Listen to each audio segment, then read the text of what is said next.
Le père a été poussé à la mer par ses propres enfants. « Je veux mon héritage », avait-il dit, comme si une vie pouvait se réduire à un papier.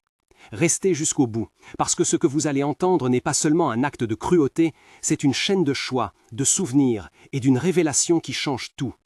La scène se déroulait au crépuscule, le ciel plombé, le vent foulant le visage des rares passants et l'odeur salée qui entortillait chaque mot. Sur un petit bateau blanc qui tanguait près du ponton, des rires mal placés résonnaient de façon mécanique. À la proue, un homme de 87 ans, cheveux argentés, mains noueuses agrippées au bastingage, regardait la côte qu'il avait aimée toute sa vie. « Jean », murmurait-il, comme pour rappeler un passé plutôt qu'un présent. À quelques mètres, ses enfants se faisaient petits, tendus, comme des acteurs qui avaient oublié leur réplique. « C'est le moment », dit l'un d'eux, la voix plate, presque disproportionnée face au bruit du moteur. Que s'est-il vraiment passé après ce souffle ? La réponse traverse la mer, le silence du village et des documents que personne n'avait lus jusqu'au dernier instant. Maintenant, dites-moi dans les commentaires de quelle ville vous regardez cette histoire pendant que je vous emmène au cœur de ce qui a dérapé. La matinée avait pourtant commencé comme tant d'autres pour Jean. Le port était calme, les filets séchaient et une tasse de café fumant traînait encore sur la table en bois de sa cuisine. Il avait pris le bateau parce qu'il aimait la mer comme on aime une mémoire familière, pas par calcul. Le vent apportait le goût de sel, les mouettes dessinaient des croix blanches et le bateau répondait avec un grincement heureux. L'ambiance était à la fois douce et lourde, comme quand on sent l'orage venir après une journée de chaleur. « Vous êtes sûr de tout ?» demanda Jean en regardant ses enfants. « On sait ce que l'on fait » répondit Claire en essayant de sourire. Le préparatif du voyage se fit entre silence et regard, avec une petite boîte de gilets de sauvetage qui semblait avoir perdu sa raison d'être. L'image du gilet posé, mais non utilisé, collerait plus tard dans la mémoire des voisins comme un détail révélateur. À ce moment-là, pourtant, tout semblait anodin. Une promenade, un dernier adieu, une conversation qui aurait dû rester dans la tendresse des soifs de réconciliation. La mère, implacable et fidèle, n'avait pas encore décidé de rendre son jugement. Jean était né dans cette ville côtière, orphelin très jeune, et il avait appris très tôt à réparer ce que la mer cassait. Il travailla toute sa vie comme charpentier de bateau et comme ouvrier sur le quai. 3 paragraphes suffiront à esquisser son histoire essentielle. Enfant, il courait pieds nus sur le trapiche, la peau salée et les genoux couverts d'échymoses. De jeu. Jeune homme, il avait épousé Marie, une couturière à la main douce qui préparait le thé avec des herbes et des sourires, et ensemble ils avaient bâti une petite maison de bois qui sentait la cire et les restes de poisson. Puis, la perte de Marie, lente, après une maladie qui laissa Jean seul avec un carnet. Ce carnet, couvert de taches de café et d'annotations, contenait les dépenses, les recettes, les adresses et de petites phrases qui ressemblaient à des prières. Il y évoquait la mer, son besoin de silence et la valeur des choses quand l'heure s'en va. Ces 3 paragraphes dessinent la densité d'un passé simple mais intense, 3 décennies de labeur, de fêtes modestes, de prêts rendus, de coups de main au marché et d'une réputation de bon vivant qui savait écouter. Le carnet devint, en silence, l'objet symbolique autour duquel la famille et le village se décidèrent un jour. Dans ce carnet, parfois, il griffonnait « Si je dois partir, que la maison devienne abri ». Les mots restèrent longtemps secrets, car Jean n'aimait pas parler d'avenir. Pourtant, ce carnet allait se transformer en preuve en raison d'un conflit qui couvait depuis des années. La fratrie se composait de 3 enfants, Bruno l'aîné, Théo le cadet et Claire la fille du milieu. Chacun avait son histoire, ses dettes, ses succès ratés. Bruno avait toujours eu une voix un peu sèche, un commerce de matériel nautique qui avait pâti des tempêtes économiques. Théo, plus volubile, avait connu des faillites et des prêts jamais remboursés. Claire, vêtue de pragmatisme, travaillait dans un bureau à la ville voisine et venait rarement à la maison. Il fallait nommer aussi les voisins et acteurs du village.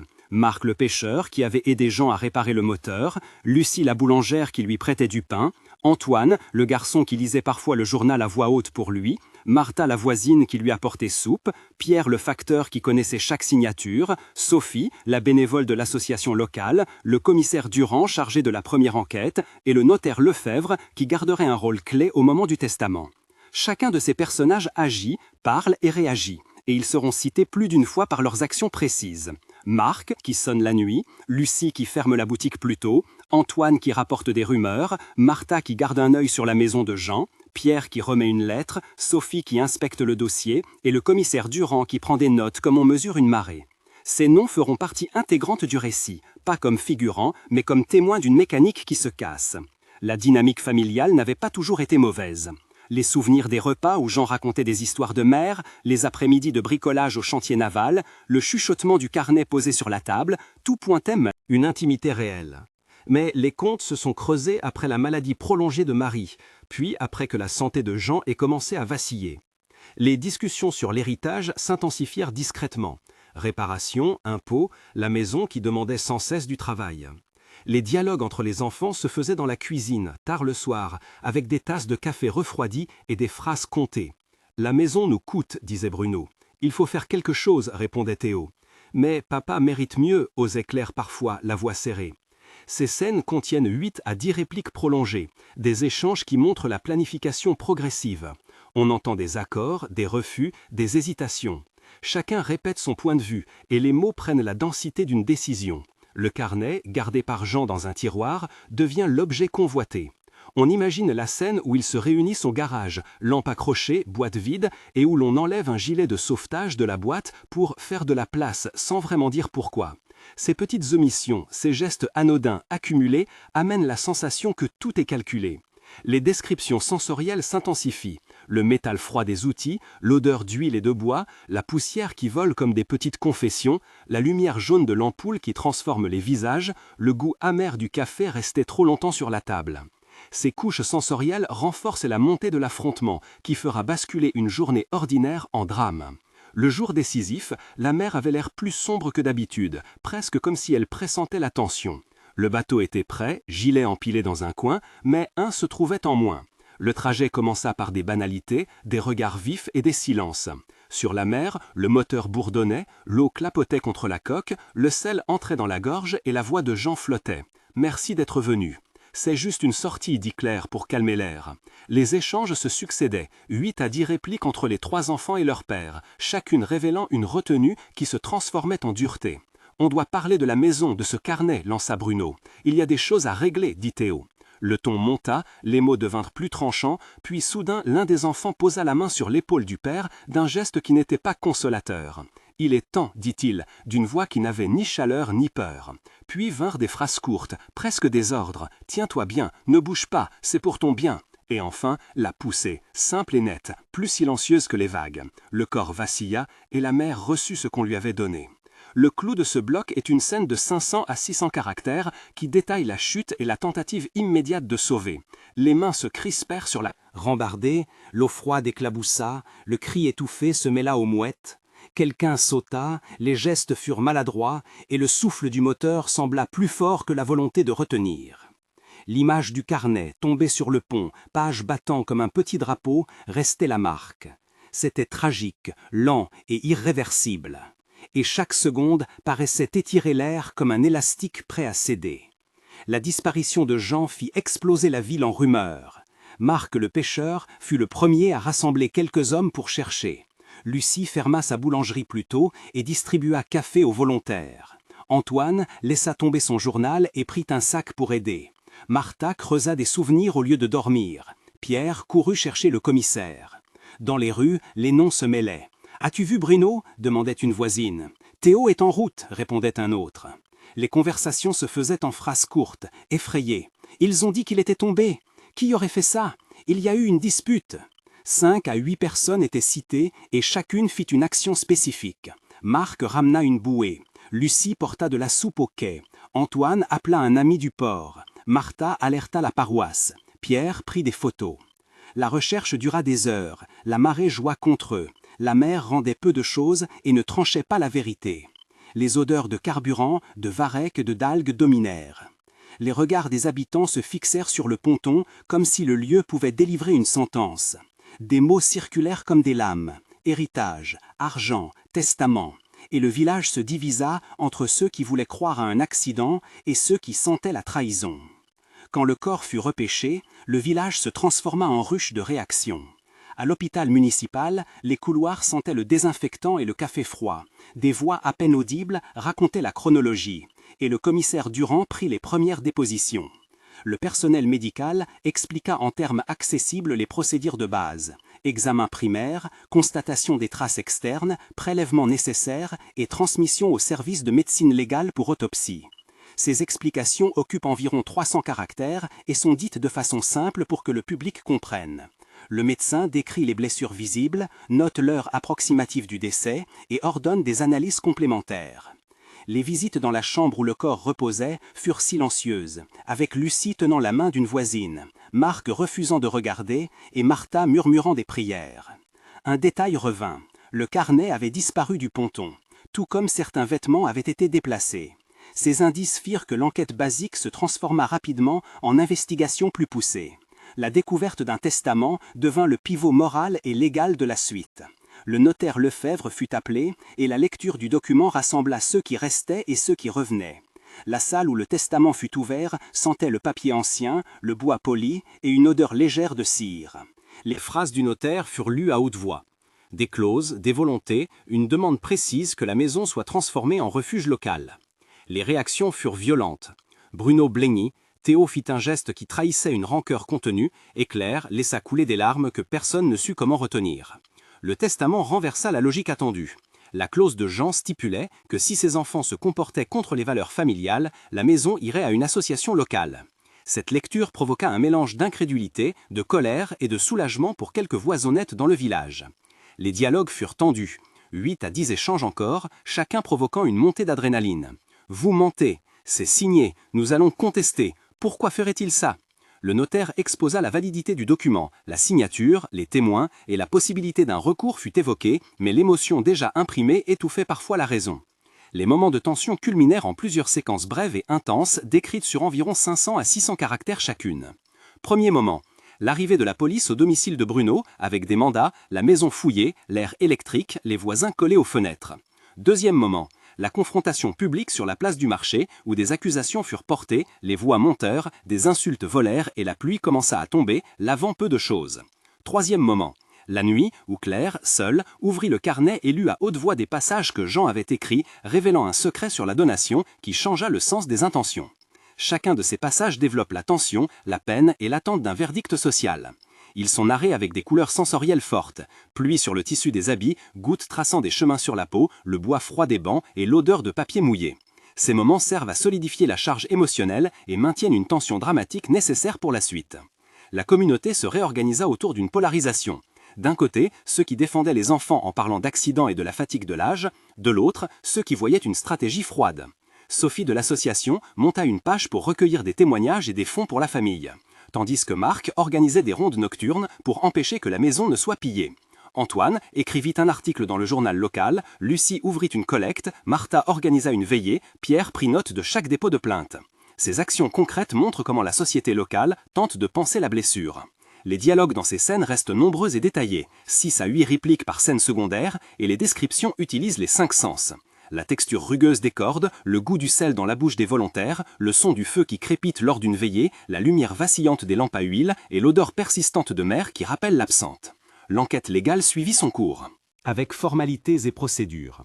Le commissaire Durand supervisa la collecte de preuves, ordonna des relevés sur le bateau, fit rédiger des procès-verbaux, demanda l'expertise balistique des traces sur la coque et sollicita l'autopsie. La description des procédures est claire et accessible. Les agents consignent les déclarations, marquent les objets trouvés, filment la scène et transmettent un dossier au parquet. Ces détails techniques s'étendent sur environ 300 caractères et servent à rassurer le spectateur sur le sérieux du processus. Le notaire confirma la signature du testament et expliqua la clause de réserve en présence de témoins. Les enrôlements administratifs furent fastidieux et révélèrent des ambiguïtés dans les comptes, mais juridiquement, le testament semblait solide. La reconstitution des faits organisa une audience informelle au village. Des témoins furent entendus, des contradictions apparurent et des larmes coulèrent. Les enfants confrontés tentèrent des explications. C'était pour le calmer, on ne voulait pas le blesser, c'était un moment de panique. La parole publique pesa lourd et certains furent pris d'une culpabilité immédiate. Bruno eut une longue tirade défensive, Théo se rétracta à demi-mot, Claire pleura et demanda pardon. Jean, lorsqu'il reprit conscience quelques jours plus tard à l'hôpital, prononça des mots qui firent vaciller toute la logique de ceux qui l'avaient poussé. Ses paroles furent simples et lourdes. « Je ne veux pas de guerre entre vous. Transformez la maison en abri si je dois partir. Gardez le carnet comme mémoire. » Ces phrases, dites avec une voix affaiblie, provoquèrent un remous moral. Le pardon de Jean, presque immédiat, devint un élément central de la narration et fit peser sur les enfants le poids de leur acte d'une manière presque tangible. Les semaines qui suivirent furent un mélange d'enquêtes, de procès d'opinion et de petites réparations. Des propositions concrètes émergèrent. Créer un refuge dans la maison, organiser une collecte pour les dettes, mettre en place un comité local pour gérer la propriété selon la volonté écrite. Les dialogues furent nombreux et décrits de façon réaliste. Le notaire, le commissaire, la présidente de l'association et quelques voisins discutèrent des modalités. Le vocabulaire récurrent permit d'ancrer le récit. Mer, tempête, bateau, testament, héritage, pardon, pêcheur, carnet, ponton, village, sauvetage, commissaire, notaire, refuge, mémoire. Ces mots reviennent comme un leitmotiv qui structure le récit et le rend familier au spectateur. Un mois après les faits, la première partie de l'épilogue montre les premiers pas d'une reconstruction. La maison fut nettoyée par des volontaires. La collecte permit de régler certaines factures urgentes et une plaque fut posée sur la porte. Maison mémoire, en mémoire de Jean. Les détails tiennent sur environ 700 caractères. On voit des mains repeindre les volets, on sent la peinture fraîche, on entend des rires timides et des pleurs mêlés, on sent l'odeur du café partagé et on aperçoit le carnet enfermé dans une vitrine. Le village commence à respirer autrement, un peu plus léger mais marqué. Les semaines qui suivirent furent un mélange d'enquêtes, de procès d'opinion et de petites réparations. Des propositions concrètes émergèrent. Créer un refuge dans la maison, organiser une collecte pour les dettes, mettre en place un comité local pour gérer la propriété selon la volonté écrite. Les dialogues furent nombreux et décrits de façon réaliste. Le notaire, le commissaire, la présidente de l'association et quelques voisins discutaient des modalités. Le vocabulaire récurrent permit d'ancrer le récit. Mer, tempête, bateau, testament, héritage, pardon, pêcheur, carnet, ponton, village, sauvetage, commissaire, notaire, refuge, mémoire. Ces mots reviennent comme un leitmotiv qui structure le récit et le rend familier au spectateur. Un mois après les faits, la première partie de l'épilogue montre les premiers pas d'une reconstruction. La maison fut nettoyée par des volontaires. La collecte permit de régler certaines factures urgentes et une plaque fut posée sur la porte. Maison mémoire, en mémoire de Jean. Les détails tiennent sur environ 700 caractères. On voit des mains repeindre les volets, on sent la peinture fraîche, on entend des rires timides et des pleurs mêlés, on sent l'odeur du café partagé et on aperçoit le carnet enfermé dans une vitrine. Le village commence à respirer autrement, un peu plus léger mais marqué. Les enfants, malgré la polémique, participèrent à la remise en état comme un premier acte de réparation. Certaines conversations restèrent dures, d'autres se firent plus douces. L'ambiance mêlait la fatigue et la volonté de faire mieux. 3 mois plus tard, le projet prend forme. L'association locale, avec l'aide de Sophie et d'un comité comprenant Marc, Lucie et Antoine, obtint l'autorisation de transformer la maison en un petit refuge de voisinage destiné à accueillir personnes âgées isolées et familles en difficulté. Cette étape, racontée sur environ 700 caractères, montre l'effort administratif, les réunions avec le notaire Lefebvre, les signatures nécessaires, la mise en place d'un règlement interne et le premier groupe de bénévoles qui s'engage. La maison ouvre ses portes progressivement, accueille une première personne et le carnet de Jean est lu lors d'une cérémonie simple. Les voisins disent que la mère a, d'une certaine façon, rendu justice. 6 mois après, la transformation est effective et porte ses fruits concrets. Sur environ 850 caractères, on décrit l'intérieur chaleureux du refuge, des repas partagés, des ateliers de réparation de filets menés par Marc, des séances de lecture organisées par Claire et une plaque commémorative qui rappelle la leçon. Les habitants de la ville commencent à parler d'un changement de comportement. La honte initiale se transforme en une volonté de réparation active. Les enfants de Jean, après un cheminement long et public, participent désormais au comité de gestion tentant de réparer la déchirure. L'héritage, au sens le plus large, devient non pas une somme d'argent, mais un projet humain qui unit. Le message est clair, une tragédie peut produire une solidarité durable si on accepte la vérité et si on agit pour transformer la culpabilité en service. La conclusion compacte récap la leçon. Ce qui avait commencé par un geste de cupidité ou de panique s'est transformé en une opportunité de rédemption collective. La résolution factuelle est que la maison, conformément au testament, devint un lieu d'accueil et que le carnet de Jean fut placé au centre du projet comme guide moral. Réfléchir à la moralité des actes et au pouvoir du pardon reste la grande leçon. Si cette histoire vous a touché, partagez-la avec quelqu'un qui a besoin d'entendre que parfois, la justice prend des chemins inattendus et que la mémoire d'un homme peut changer une communauté. Abonnez-vous pour d'autres récits qui mêlent émotions et faits vérifiables. En guise de dernier mot, la mer prend, mais parfois, le monde rend au centuple lorsque les cœurs décident de réparer.